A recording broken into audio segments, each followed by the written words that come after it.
thanks for joining us for our Scientist Spotlight. For everyone watching, this is a series to highlight different scientists, different paths, and mostly marine mammal researchers to bring you guys different science.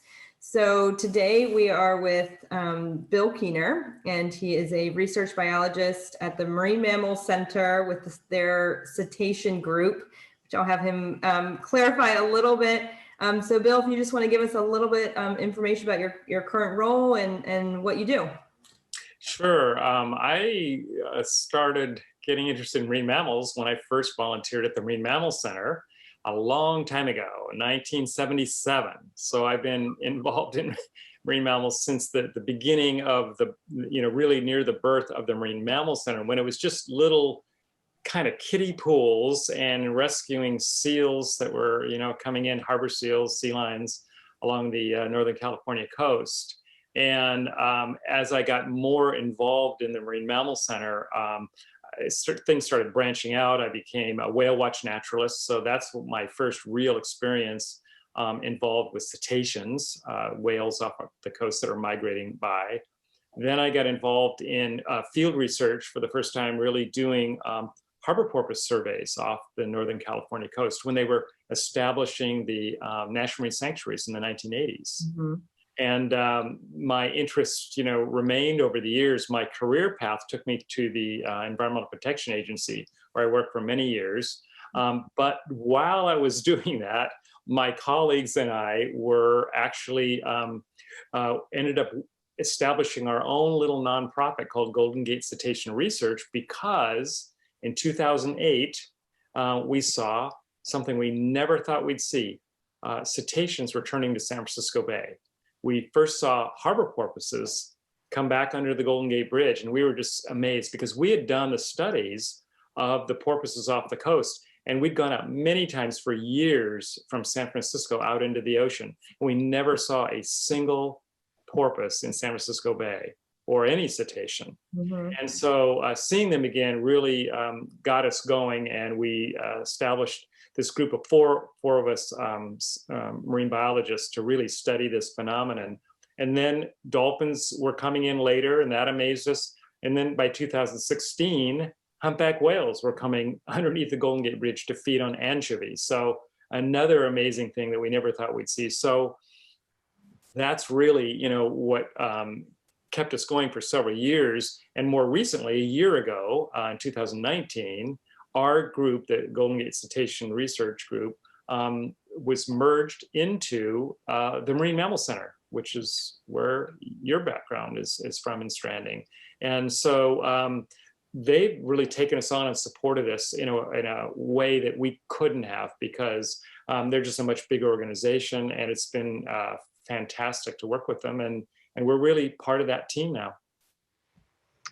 Well, I have so many questions to follow up, but we'll stick with that. So with the Marine Mammal Center, everybody knows them as a clinical hospital for mostly seals and sea lions that, come in, are typically rehabbed and then released.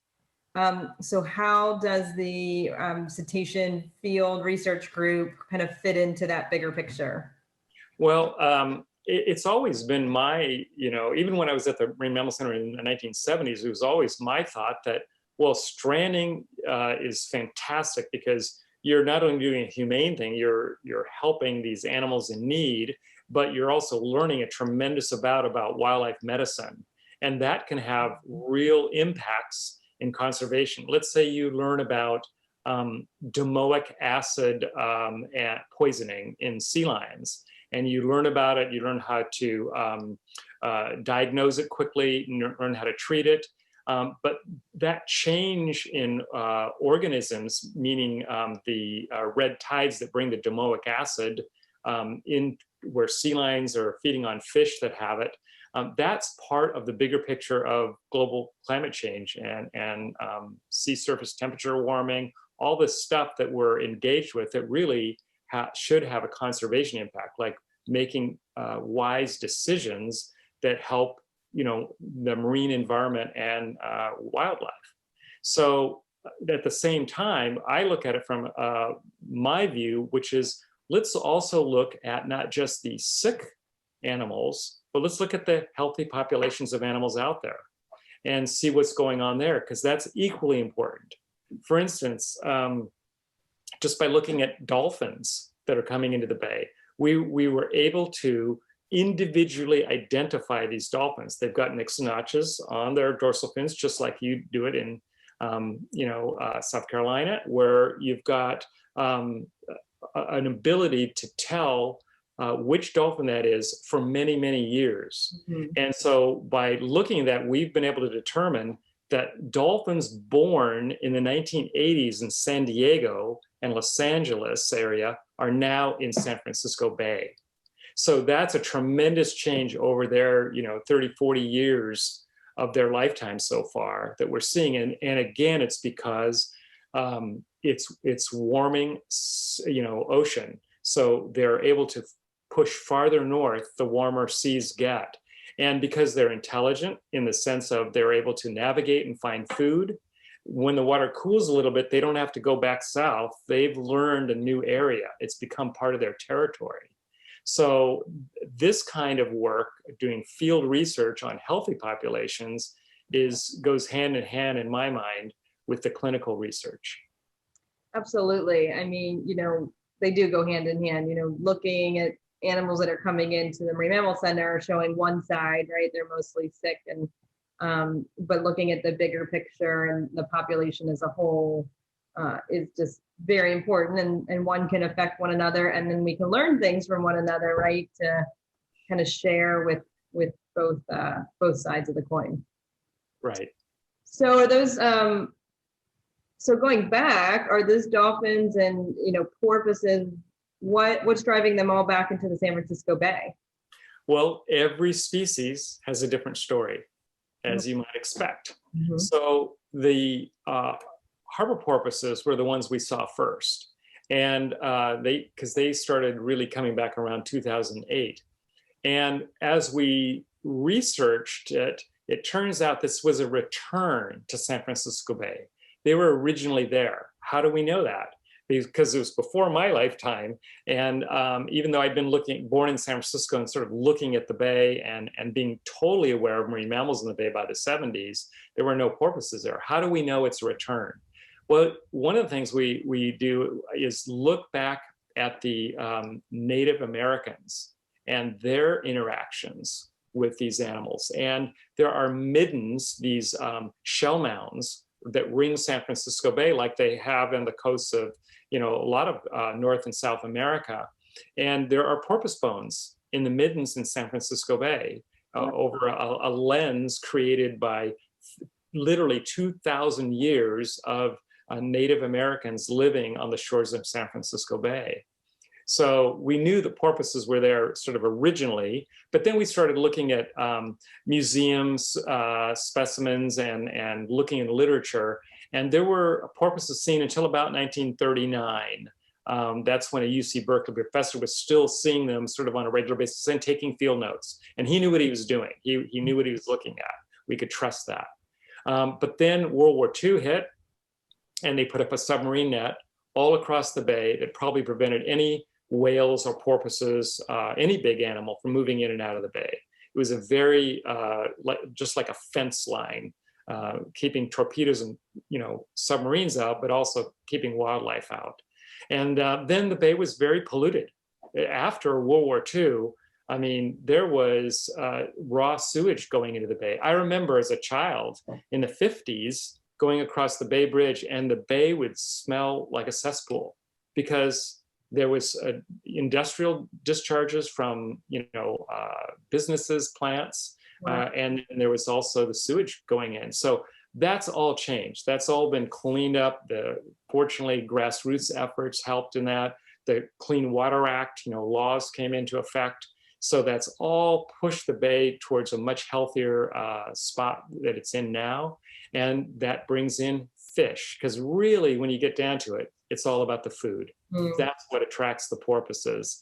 And that's what we started seeing in the beginning in 2008. And now that we've been looking at them, they're here 365 days a year in San Francisco Bay. So it's kind of an amazing and still unheralded environmental success story. So did they pull that net up from the? So that net, I should tell you about the submarine net. So that net, it was interesting. It was actually built on the property that is now the San Francisco State Marine Lab, which is at in Tiburon, and in Marin County. And that net was hated by all the fishermen in San Francisco Bay, as you can imagine, because they had one little gate that the Navy would open and close for every boat going in and out. And the day after World War II ended, that is the VJ Day in August 1945, that net came out of the bay. They got rid of it quickly. So it was there for 4 years, though. Okay, yeah. And so don't know what happened, though, from that day in the, you said 45 to, you saw them in what, 2008, the porpoises. Yeah, they did. They weren't there, and we looked for them too. We were looking in the 80s when we were doing our porpoise surveys, and we went out many times looking and counted 0 porpoises for the bay, whereas we'd see them, out on the coast. So one of the theories is that maybe they just sort of lost the institutional memory of how to navigate in the bay. They just had abandoned the bay. They didn't use it. They didn't know how to, make their way around it. It was still full of traffic, vessel traffic, still busy, noisy. All cetaceans are very acoustically oriented animals. And when you've got a lot of ship noise, a lot of industrial noise, building everything from the Golden Gate Bridge to Treasure Island, which is an artificial island in San Francisco Bay, all that makes a huge amount of noise and pollution, and it probably just wasn't a friendly place for porpoises for a very long time. And then the dolphins. I mean, I remember the dolphins when I was the Marine Mammal Center, 2011 to 2015. They were just starting, I feel like, to creep up the coast a little bit. So what's their story? Yeah, so their story is a creeping story. You're exactly right. So before 1983. There were no coastal bottlenose dolphins in Northern California at all. They were only in Southern California, which just means Santa Barbara and down to San Diego and very northern part of Baja in Mexico. And then 1983, something special happened. That was a huge El Nino, where the water warmed up and the dolphins followed that warm water incursion all the way up to Monterey Bay. When the water cooled, the dolphins by then had learned to navigate and find food in Monterey Bay, so they stayed. And then they kept moving slowly north. And by 2001, the first dolphin was seen. One dolphin sort of went in and explored San Francisco Bay, apparently. And then by 2007, we've got photos of individual dolphins that we can identify in San Francisco Bay, but they weren't really around a lot until 2010. And that's when they were here during the summer. They'd go back during the winter down to Monterey Bay. But now, fast forward to 2020, and they're in our area 365 days a year, and they're moving farther and farther north. They're now regularly in Sonoma. I get Sea Ranch, which is up of the Sonoma-Mendocino border. We're getting regular reports. And this is some news that's we haven't published this yet, but we had one of our dolphins, actually two of our dolphins identified in Puget Sound. So there's a couple of females, and they sort of skipped Oregon entirely and just jumped right to Washington. And so we don't know if they're going to come back or what's happening with them. They haven't been seen real recently, so we're just not sure, but they're positively identified from Puget Sound. So these guys on the west coast of the United States are really different from the ones that are out in your area in the East Coast. My understanding is that because our coast is so narrow here, that is, there's a really narrow continental shelf. Right. They only stay within a mile or two of shore, but they like to go long ways north and south. So they're travelers, and that's what we're seeing. So we're seeing bottlenose dolphins that started their journey of life in Southern California are now in San Francisco Bay. So are they still doing a migration, or are there animals that kind of stay in the Bay Area for long periods of time? So they're moving back and forth along the coast. Monterey Bay for them is really only a couple days away. So they're moving back and forth between Monterey Bay and Sonoma, with San Francisco sort of in the middle. But we're seeing lots of them. The surfers out at Ocean Beach in San Francisco see them almost on a daily basis. And we were seeing them come into San Francisco Bay. For a while, we had a resident in San Francisco Bay, a young one that stayed by itself, a solitary dolphin, which is kind of unusual. Mm-hmm. For 3 years, it stayed by itself in San Francisco Bay and finally left. That's an interesting story.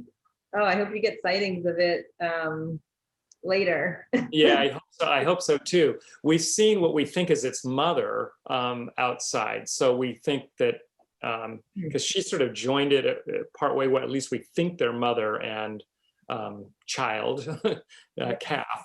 But that calf, was a few years old, so it wasn't really like a baby. Right.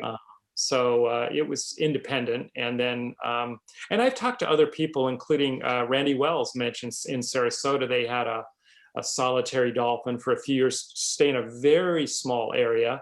And then it just one day just decided to leave, and it did. I've been hearing a number of those stories around. A friend was telling us in Turks and Caicos there's a solitary dolphin. I know one in Ireland too, and they don't know the history behind why they're solitary, but they seem to thrive and maybe are lonely, but seem to do fine over. Well, I think you're right about the lonely part, because there was a canoe club that was in the area where this dolphin was, and absolutely this dolphin would approach these canoers whenever they went out and hang with them and sort of play around with them and stuff. So you could see that this thing was interested in socializing in some way. Oh, how interesting. And then the humpbacks, that's new since I left in 2015. Right. Now they've returned to San Francisco Bay. Well, so they're a totally different story, and we don't believe it's a return. We think this could be a first-time activity for them. In other words, when we look at the same, say, middens, the shell mounds, there are no humpback bones in it at all. So there's some gray whale. Gray whales that, along the migration path have turned into San Francisco Bay for sure, and stranded in San Francisco Bay, but not humpbacks. And so our history with humpbacks is really one of only seeing a couple of lost whales. Like in 1985, I remember, because I saw him, Humphrey the whale, a male humpback, came into San Francisco Bay and then went all the way up towards in the Sacramento River, like 40 miles upriver. Yeah. Stayed for a few weeks and finally made its way out. So that was sort of our experience as lost whales, these wrong way whales turning into San Francisco Bay and having trouble navigating. But then that all changed in 2016. We started seeing all of a sudden multiple whales, like I'm talking, not 3, 4, 5, but like 10, 15 whales come into San Francisco Bay, and they would be feeding, lunge feeding, like flying out of the water, breaching, in the bay. And I'm on the Golden Gate Bridge doing porpoise research, and I'm literally can smell the breath of these humpback whales as they're spouting underneath the Golden Gate Bridge. So this was a pretty amazing turn of events. And we could see from our photos that they were feeding on anchovy, which were flying out of the water, trying to get out of the way of the mouths of the humpbacks. And we started trying to individually identify the humpbacks right away. And so they've been coming in the summers now. So these are migrants. They're here to feed in San Francisco area, Northern California in the summer. And in the winter, they go back down to Mexico and Central America where they breed. So we see them from April to about the beginning of November. So this is the very end of the season. I just saw last week a humpback just right near San Francisco Bay, just on the outside, but it was heading south, and I think most of them are going to be out of here. We may not see them again in San Francisco until next April. But we think this is the first time they've really been doing this behavior. As far as we know, there's no historical documentation about this happening at all, no evidence. And one of the things we think that the reason for it is that the anchovies were really intense and dense and bunched up along the coast. So again, it's all about the food. These guys know where a good meal is, and they can remember it. So they can come back, and more will come with them. But the second reason is we've stopped hunting them. Their population is really on an upswing. When I started looking at whales in the 1970s, when I was a whale watch naturalist for the first time, there was probably 2,000 humpback whales in the North Pacific. Now there's 20,000. And that's what happens for certain species if you stop hunting them. That's not true for all species. Like, we've taken hunting pressure off sperm whales that used to be common on our coast, and they have not rebounded. But the humpback whales have rebounded tremendously, and there's literally more mouths to feed in our area. So they're looking for more opportunities. They're exploring a little bit more, and they found, hey, here's a new spot right under the Golden Gate Bridge.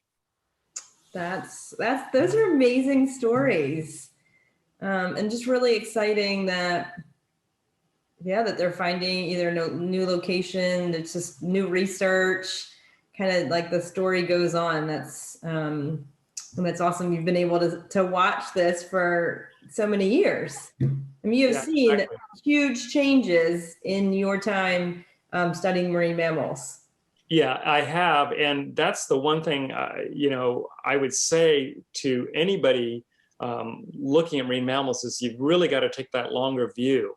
Like, I've been fortunate to see changes over decades. So when you look at something and like, if I had come to San Francisco Bay in the 70s, like I did, and go, oh, this is the way it is, there's no cetaceans in the bay, and just think that that's normal, well, it wasn't really normal. There was already at least one species that had been pushed out of the bay. So you really got to take that longer view. And I recommend going all the way back to Native Americans whenever you can for information, if you can get it, archaeological information. Start there, and then the literature and history and so forth. And older people, they're a resource. Just memories, long memories of human beings are helpful. And we talked to people that had been around a long time. Yeah, we definitely utilize that for, our work with strand feeding in this location that used to be pretty remote, and, love talking to people that have lived there for 30 or 40 years that can tell me these stories because there's no documentation. Right. And so it's just a great resource. And speaking of documentation, that's the point. So we, I think it's really important now, if you're a scientist, you really got to publish this stuff. I mean, you've got to get it in the literature, so that gives support, scientific support, for wise conservation decision-making. One of the things we're doing with the humpback whales is showing how in the very narrow area under the Golden Gate Bridge, it's only 1 mile wide from rock to rock between San Francisco and Marin County, that there's ships and whales meeting right there. And that was it's something new for the shipping industry. So one of the things we're doing is working with the Farallon Marine Sanctuary, the National Marine Sanctuary, to talk about expanding their boundaries in towards San Francisco Bay to protect the whales as they're using more of an area that they weren't using previously. So by publishing about, okay, here's what's going on, we know it's these individual whales that are doing it. And we know those individual whales have been seen on their breeding ground. So we know some of them are from Central America. That Central American population is an endangered population. So we know there's threatened and endangered species or subpopulations of the humpbacks that are being impacted by ships. We had our first ship strike death in San Francisco Bay of a humpback whale last year. we knew was bound to happen, but it finally happened, and it was just one, fortunately, that it's happened to. But that's the kind of thing that we feel our scientific work can really help. I mean, one of the things we want to do is try to slow ships down, reduce their speed to 10 knots, which gives the whales a little more time to get out of the way of the ships, but also the pilots that are in the cabin and the bridge a little bit more time if they can see a spout to maneuver around a whale. Right. Which is so great about, conservation work, because it can have, real effects in management decisions, right? Changing the speed, and California's been really kind of on the cutting edge of changing, whether it's ship speed or where their path, I guess, out of a migration path. Well, that's true. California's done a lot of the work, particularly in Southern California, but I have to give props to the East Coast, because really around Boston and Cape Cod and that area, working with the right whales, Right. I mean, they're doing fantastic work up there using acoustics and sightings to really get the ships to maneuver around and slow up around the right whales. Yeah, there's apps now, and the Coast Guard is involved, and but it's so important because that is a huge cause of mortality for large whales. So getting the word out is so important. Exactly, and in the Marine Mammal Center here, there's another group that has been brought into the Marine Mammal Center that deals with cetaceans, and that is disentangling whales. So Kathy George has been brought in. She was part of California Whale Rescue. That's now part of the Marine Mammal Center, and her task, her concern is really entanglement of whales, which can happen from all the crab pots have these lines that go into the water, and humpback whales have these long pectoral fins, and they get wrapped up pretty easily in some of these lines. So that's a new thing that the Marine Mammal Center is engaged in, is actually going out and directly involved in disentangling, rescuing whales that are tangled up in ropes and lines. So my next question, I wanted to talk about the Golden Gate Bridge. So you've done most of your research. I know you've done a lot of boat work too, but why is the Golden Gate Bridge a good platform for studying marine mammals? So when we first started looking at porpoises coming back in 2008, we would go to shore points to look, little points of land sticking out where they might go by, and we would start taking some pictures. And I remember looking up at the Golden Gate Bridge thinking, oh, you could never see them from up there because it's too high. It's 220 feet above sea level at the center. 70 meters. So, but then people were encouraging me to go out, and the trick is getting better and better camera equipment, which costs more and more money, but it's totally worth it. If you have really good optics, that is the trick. So we would go out with bigger and bigger lenses, and we realized that we could get really good pictures of the porpoises, and we started taking video of their behavior. We were the first ones to see their mating behavior in the wild. And so that's led to a whole branch of research that we're working with researchers around the world on that. And then we realized we could see seabirds and how the seabirds were interacting with the porpoises, which people hadn't really noticed. And then we could see sea lions and sort of how they're dealing with things under the bridge. Then we started seeing dolphins. Then we started seeing humpback whales. So it turns out that that level above the sea level, about 200 feet, means that you're not interfering with anything that they're doing. They don't know you're there. And that is a fantastic place to be as a scientist, because you're an observer that's not interfering with the natural behavior of the wildlife you're studying. Right. So we were able to see all kinds of things over time. Now, it takes a lot of time. You got to get out on the bridge, and it's not great conditions some days. It can be windy and cold, and sometimes fog will drive you completely off the bridge. You can't see anything. Yeah. But over years of doing it, we were able to do a porpoise count and prove that they're back in the bay. We're able to look at the humpback whales and take lots of photos of their flukes as they sound right in front of you. So you don't always have to go on a boat. It's much cheaper to walk out on the bridge than to, have a boat and the maintenance costs and the docking fees and everything that goes with it. To be able to go out on a bridge and be, in essence, on a little pelagic trip. Or as some people put it, it's like an aerial transect. Yeah. It's a mile across aerial transect. It's the same transect every day, but at least the tides are changing underneath you and moving animals around. So it's actually not the same view every minute because the tide's always moving water in or moving out, moving animals further away or closer to the bridge. Yeah, I mean, we were just recently talking about drones, and I kind of think that this is like, you're getting drone footage, right? This like great view without maybe the noise and the interaction, but it is a great way to observe animals without interfering with them. Well, you're right. So one of the things that's nice about the Golden Gate Bridge is that it's got a pedestrian walkway that's free and open to anybody that wants to go out there. So that's always necessary. But the second thing is that we actually started talking up at conferences bridges. Like there's some bridges in South Korea where you can see finless porpoise, and we would talk to the people in Scotland saying, well, near Edinburgh, there's a bridge.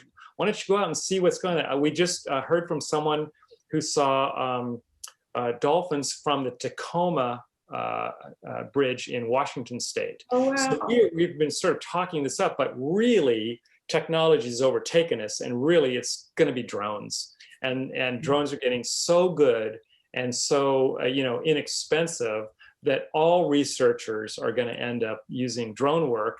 And that's really where we're getting our next set of data from. For instance, we've been involved from the Golden Gate Bridge on porpoise mating behavior, but now we're getting very similar views of the same kind of behavior from Denmark and Scotland because they've got drones. And if people are, know what they're doing and are willing to spend the time and energy, they can get excellent scientific information from drones, of course. Yeah, that's definitely the way forward. Just, it's amazing the amount of kind of undisturbed data and, from areas that you can't get to maybe is just amazing and only like exponentially growing. Right. Yeah. Yeah. So what's on the horizon? I mean, now with your, work with the Marine Mammal Center, what are you working on? Well, so we're still working on studying all those three species, the porpoises, the bottlenose dolphins, and the humpbacks, because it's always changing. I mean, it's not static. The different numbers of humpbacks are coming in each year. The dolphins are still moving north, so we're still trying to track them. And since we personally can't cover that vast area of the coast, we have to get citizen scientists involved. And that's one of the next things, is really getting a network of observers up and down the coast to figure out where these dolphins are moving. And then we're getting things that are happening that are more short-term, like the unusual mortality event of gray whales in the US and Mexico West Coast.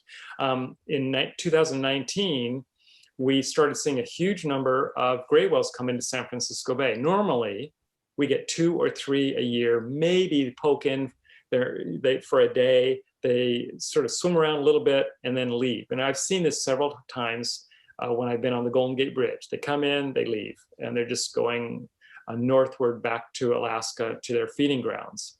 But in 2019, we had maybe 20 gray whales come into the bay, and they stayed.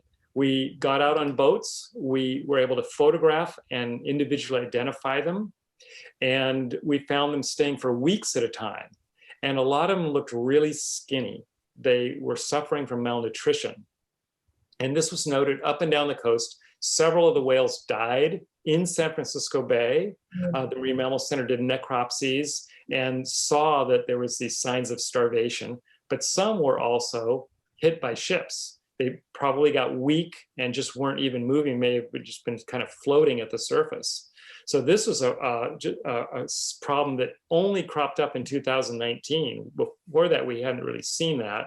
And then this year, 2020, about half that number came in, maybe 10 whales came in. Some stayed for weeks again, some were looked skinny, but not as many as 2019. So that kind of data, what's going on with these animals sort of in their still living population. They weren't healthy, but we still needed to track them, goes hand in hand with the stranding data of, the analysis of their tissues and what kind of, were they suffering from malnutrition or not, which has happened in Mexico, the US, Canada. So we're all trying to put that information together as they work together to figure out the cause of the unusual mortality event. Can you just explain quickly what an unusual mortality event is? Yeah. So an unusual mortality event is a Fed speak. It's federal language that NOAA uses for declaring a wildlife emergency for marine mammals. And what happens is it releases a fund of money, so that money can be used to hire scientists so that they can spend time trying to figure out what happened. And it can happen not just in whales, it can happen in, we've had one for Guadalupe fur seals on the West Coast. It can happen with sea lions. It can happen with any species of animal. But if they see that the mortality is going unusually high, then they can focus their attention on it and try to figure it out. And so for the gray whales, they're going to have to look at what's going on in their feeding grounds. Why aren't they getting enough food in the Arctic? And so that's beyond our capacity to really, tell what's going on. Other scientists will do that, but at least for San Francisco Bay, where we're working, we can say this, that we saw the signal of this unusual event was having impacts because we saw them in the bay for weeks at a time. We were able to photograph one whale that was photographed later in Puget Sound. So we know that one whale continued on its migration successfully and probably made it up, we assume, to the Arctic feeding grounds. So it's not 100% of them are having problems, but by looking at that and combining that with the clinical information that you get out of the strandings, the pathology, it creates a bigger picture of what's really going on with these animals. Right. Yeah, there's been a really high number of gray whale deaths. Right, I don't know the exact number, but it's been in the hundreds, I think, over this last year. Yeah, probably more than that, actually. I mean, because their population level is over 20,000. So they could have lost 10% or a couple thousand animals from this unusual mortality event. Now, the one thing we can do is look back in history again. In 1999 to 2000, there was an unusual mortality event for gray whales declared. And we didn't have the stranding teams quite as robust as we do now. So we don't really know, there was no cause assigned back then, but we know it only lasted 2 years and their numbers rebounded. So we may see that again. On the other hand, there are long-term changes in the Arctic that could be affecting their feeding grounds. And that's the real cause for concern. Yeah, and I mean, it's like, I know with the sea lions, there's been a whole, with the warming temperatures and food has been an issue, not only with the whales, but the sea lions have been having a number of UMEs over the years for lack of food, right? Sure. Well, the West Coast is really known for its real swings in productivity, because you can get El Nino years, which has really warm water, and the productivity can actually decrease then. You can get cold water regimes, oceanic regimes coming in, and it can be very productive. And you get offshore winds that drive upwelling, which brings nutrients to the surface, blooms, which is really great for birds, seabirds, and marine mammals. So it can go either way. It's a real pendulum swing out here on the West Coast. Yeah. Well, this has been awesome. Anything else that you want to share with our network of people that are interested in the work that you're doing? Or well, I would say that in a way we're kind of our group is kind of old-fashioned in some way in terms of science, which is that if you have you only need really two things really to do a lot of this science, which is a pair of binoculars and a field notebook. Mm-hmm. If you keep your observations and get that to scientists, to help scientists publish what's going on, that is very valuable. So every person out there can be a citizen scientist. And I just hope you're paying attention to what's going on in your environment, particularly the marine environment. That's my passion. That's what I've spent my life looking at. And you can help out. You can be an important part, a valuable contributor to the science there. Absolutely. We have a lot of citizen scientists here that help with our research, and we have an app that people can use as well. But your story has just been really fascinating. Yeah, just the amount of things that you've seen over time, and like you said, just starting with a notebook and binoculars and the bridge, and now where you've come and the things that you've seen is a really cool story. So thanks for sharing it with us today. Well, no, thank you for having me. I appreciate it, Lauren. Absolutely. Well, we will see you guys next time. Thanks, Bill. Okay, bye-bye.